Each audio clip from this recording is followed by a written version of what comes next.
The European Union was established in the 1990s on the tenets of closer economic, social, and political ties to promote economic growth in the Eurozone amid sluggish European economies.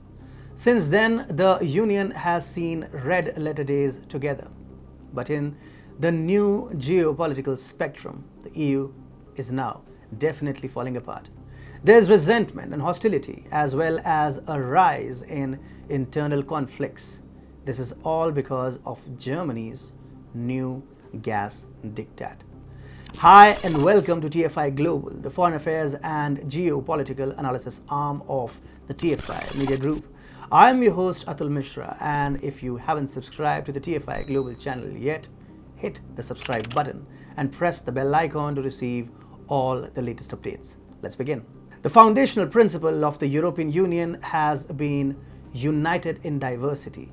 Brussels emphasizes that the motto captures how Europeans have come together to strive for peace and prosperity under the auspices of the EU, while simultaneously benefiting from the diversity of the continent's cultures, traditions, and languages.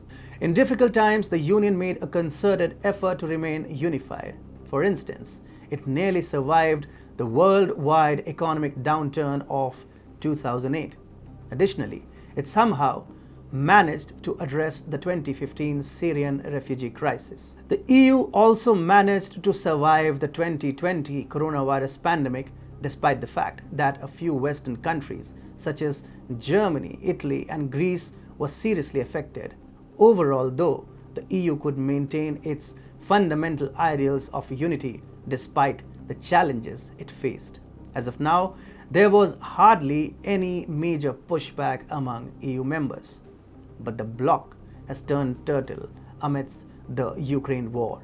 Given the European Union sanctioned Russian gas in response to its invasion of Ukraine, every country in EU is currently scrambling to find an alternative as winter approaches. In the midst of this, Germany is trying to impose its unintelligible decisions on other EU nations. Under its gas diktats, Germany has introduced a compulsory gas reduction program for all EU members. The members have been asked to reduce their gas consumption by 15%. Germany thought that the Solidarity Pact would work like a charm for their motive, but the move has backfired spectacularly. Nations like Greece and Portugal have already raised alarm against the pact. Furthermore, Poland has now opened a totally new front against Germany.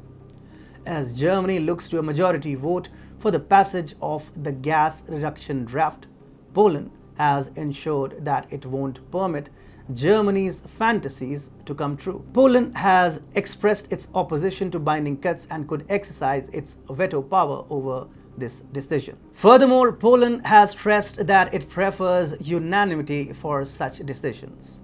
The Polish PM, Mateusz Morawiecki, has stated, "We absolutely favor such a vote in this matter due to the fact that it concerns electricity, the energy mix being in the mode of so-called unanimity where Poland has the right to veto. We demand it," he told private broadcaster Polsat News. Moreover, he warned the EU that this arm twisting won't work on Poland at all. He stressed, if the EU tries to coerce into voting by qualified majority, we will protest strongly. If necessary, we will make a formal veto, and then, unfortunately, the attitude to this veto will depend on decisions of the bodies of the European Union. Poland has already announced that it has achieved a significant reduction in gas consumption, and a discussion about compulsory cuts now is unnecessary. You would be wrong to believe that Poland is the only country that has steadfastly refused to cooperate.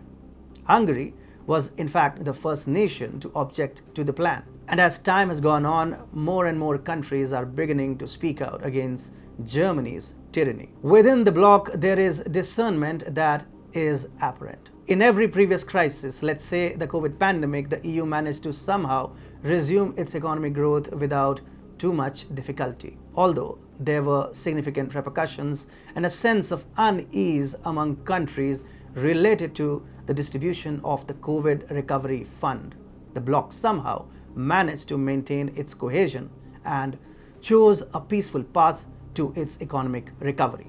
But things are definitely different this time. Without gas, there would be no industrial production and also no heat to warm the houses for the upcoming winters. All things considered, life of people in the EU and economy are therefore destined to doom. This is why we say EU withstood the coronavirus and other similar crises, but it may not withstand the gas diktats.